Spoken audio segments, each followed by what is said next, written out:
Okay, Assalamualaikum warahmatullahi wabarakatuh. We have now come to our last chapter, which is chapter 9, Financing Foreign Trade. Okay, first and foremost for this chapter, we will learn about a few payment methods that we have in the international trade. Alright, as we know, bila melibatkan buyers and seller, buyer normally, kalau boleh dia nak cari the cheapest, alright, payment methods. Okay, and then kalau boleh bayar lambat, dia nak bayar lambat. Kenapa? Because the buyer also need to generate their own income first. Okay, their return first before they can pay to the seller. While seller pula, kalau boleh, they want to be paid in full and as quickly as possible, right, and via a secure option. Okay, so depends on who you are. Kalau buyer ni normally dia nak in the cheapest method of payment, and then kalau boleh dia nak lambatkan bayaran juga. Kenapa? Because they also have to generate their own income and return. Okay, and then sellers, of course, they want to maximize the amount of payment they will get, and also they want to be paid as quickly as possible and through a buyer and through a secure option method. Okay, so we have a few main international payment methods around the world, and these are a few common method used: cash in advance, letters of credit, open account, and consignment. Of course, there are a few other methods, but I will cover only 4 in this particular chapter. First and foremost is cash in advance. Nama pun cash in advance, meaning to say the buyer need to pay first, alright, to the seller before the seller, alright, deliver the merchandise to the buyer. Okay. Right, so while this is attractive option the seller, of course, why it is an attractive option for the seller? Because seller dapat bayaran dulu sebelum dia hantar barang. Tapi of course dia akan jadi significantly high risk for the buyer. Okay, because why? Because buyer may not have proper inflow, proper cash flow to pay to the seller, and also they will have no definite guarantee of receiving the goods, alright, or the condition in which they arrive, alright, from the seller. Okay, so this is generally a recommended option for sellers who are dealing with new buyers. Selalunya kan, kalau seller tu berurusan dengan pembeli baru, okay, yang tak biasa, tak confident lagi, alright, dengan buyer tu, maka dia akan normally suruh bayar dulu, ataupun buyer tu memang ada weak credit rating. Okay. Alright, other cash in advance methods, macam mana nak bayar cash in advance, sama ada guna debit card payment, telegraphic transfer, or use international check. Let's take a look at the pros and cons of cash in advance for both party, buyer and seller. For buyer, kita nampak macam tak ada kebaikan sangat lah. Sebab apa? Kena bayar segera, barang tak dapat lagi. Tapi one thing lah yang saya nampak, buyer dia dah tak ada obligation lah in term of the payment sebab dia dah bayar dulu. Okay. For the seller, of course, it's secure full payment before shipment. Alright, tak payah susah hati orang tak bayar, so there will be no risk of non-payment by the buyer. In terms of the disadvantages to the buyer, of course, there will be risk of not receiving the shipment, ataupun kalau dapat shipment barang pun, barang may be damaged. Okay, and then the buyer may have the unfavorable cash flow as I told you just now. And then for seller pula ada juga keburukannya. Kenapa? If the seller use this method, alright, they ask the buyer to pay first, they may lose, alright, they may have the potential of losing the business to other competitors. Company you nak bayar dulu, ada company lain yang cakap kat buyer tak apa, bayar kemudian. Of course buyer akan pilih yang memudahkan dia, alright. Okay, so you may lose, alright, the business to other competitors kalau you strict nak guna juga cash in advance. But it depend on cases lah. Macam tadi dia cakap kan dalam slide yang sebelum ni, if you are dealing with new buyers, you tak tahu dia punya record pembayaran sebelum ni, maybe you want to use this method. And kalau amount you tak makan juta-juta lah, kalau setakat ribu-ribu, kalau makan juta-juta, takut orang tak ada duit nak bayar sebanyak tu terus-terus. Okay. And then the second method is letter of credit. Letter of credit is actually one of the most secure international payment methods for the importer and exporter. Kenapa? Sebab dia melibatkan orang ketiga, which is the financial institution, normally banks lah. Okay, that will act as an intermediary and a certain level of commitment from both parties. Okay, with a letter of credit, payment is made through both the buyers and sellers bank. Maksudnya kita berurusan dengan dua bank. Satu bank kita kita tu okay, satu bank buyers, satu lagi bank sellers. Okay, ada dua bank bertindak kat tengah-tengah tu as the intermediary. And normally, alright, the letter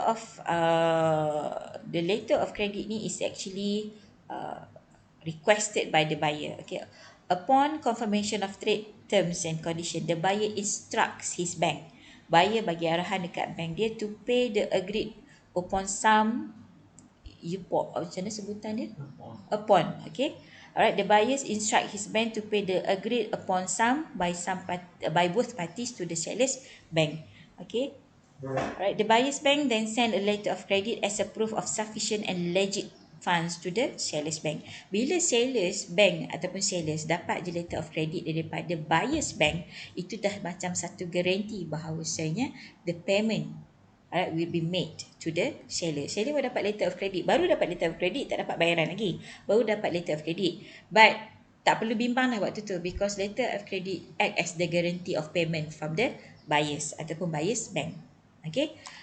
Cumanya, payment is only remitted after all stated the condition are met by both parties and shipment has been shipped. Bila hantar mula dapat letter of credit, bagi tahu berapa banyak jumlah harga barang, bila dia barang-barang tu akan dibayar. Okay, semua tu mention dalam letter of credit.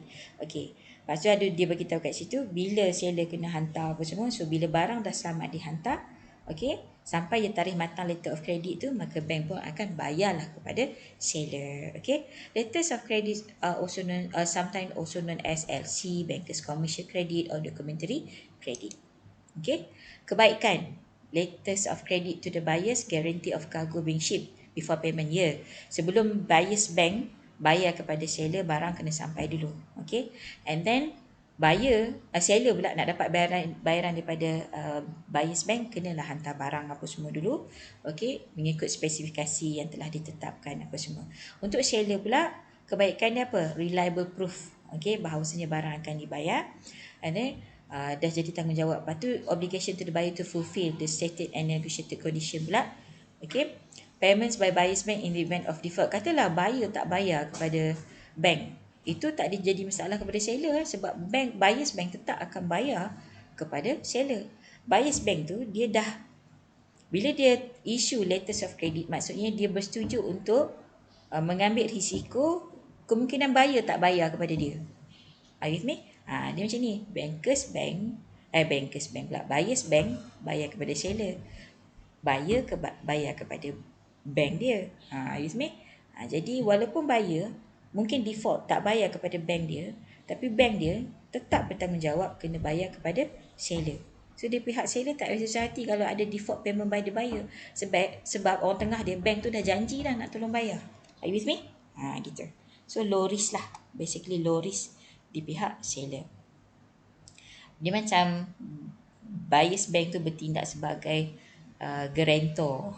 Kalau peminjam tak bayar hutang, penjamin kena bayar. Gitu. Alright. Keburukan kepada buyer, okay, dia bergantung kepada seller lah. Sebab bayaran akan dibuat kalau seller hantar barang. Kemungkinan juga seller tak hantar barang. For seller, basically letters of credit ni memang tak ada keburukan lah. Dia memberi kebaikan yang banyak kepada seller. Okay. So then we have open account. Open account also known as account payable. Merchandise are shipped and delivered prior to payment. Okay. Alright. Dia macam boleh bayar secara hutang lah. Okay. Buyer boleh bayar secara hutang. Okay. Barang dah sampai. Jadi buyer boleh bayar secara hutang. Depends kepada dia orang punya perjanjian lah. With this payment option, the seller ship the good to the buyer with a credit period attached. Okay. Dia cakap dah, okay, lepas hantar barang ni kena bayar hutang dalam tempoh 30 hari ke, 60 hari ke, 90 hari ke. Okay. Okay. Open account ni, account payable lah. Alright. Bayar secara kredit. Okay. For how long? Ikut perjanjian lah. Okay. Normally, open accounts are usually recommended for trustworthy and reputable buyers. Okay, dia orang dah ada established relationship antara buyer dengan seller. Alright, so normally kita bolehlah bagi secara kredit, pembelian secara kredit. Kebaikan kepada buyer, receive good before payment is due, and then sempatlah dia nak run dia punya, nak jual dia punya barang-barang, okay, nak produce barang dia apa semua sebelum dia buat bayaran kepada seller. And then seller also by using this method can attract customer in competitive market. Sebab memang kadang-kadang buyer ni kalau beli banyak-banyak, they prefer to use credit purchase. Okay, sebab dia orang pun nak kena ada duit dulu sebelum bayar. For buyer, keburukan dia minimal. Kalau untuk seller ada high risk of default lah, kemungkinan buyer tak bayar kepada seller. And finally consignment. Alright, saya rasa student ramai juga yang buat consignment ni. Consignment is actually sama lebih kurang macam open account. Cumanya apa? Payment is only completed after the receipt of merchandise by the buyer. Okay, the difference lies in the point of payment. With consignment, alright, buyer only obliged to fulfill payment after having sold the merchandise to the end buyer. Okay, contohlah kan, you jual Wawa kosmetik secara consignment kan. Dia cuma perlu bayar kepada Wawa kosmetik selepas you dah habis jual semua Wawa kosmetik punya barang. Contoh, saya bagi contoh. Okay, the international trade pun sama. Alright, this international payment is based on the agreement which foreign seller retain ownership. Semua barang-barang tu masih milik seller sampai dah habis. Dia tak akan jadi milik buyer, dia sentiasa milik seller. Apa yang buyer perlu buat kepada seller adalah nanti bila dah habis jual, dia ambil profit bahagian dia. Yang bahagian seller dia akan bayar selepas dia dah habis jual segala merchandise. Gitu. Consignment is only recommended for buyers and seller with a trusting relationship. Hubungan yang dah lama lah, dah kenal baik. Okay.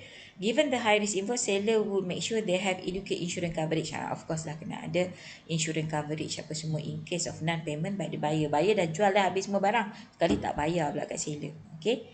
Right. So ingat konsep consignment, barang sentiasa jadi hak milik seller.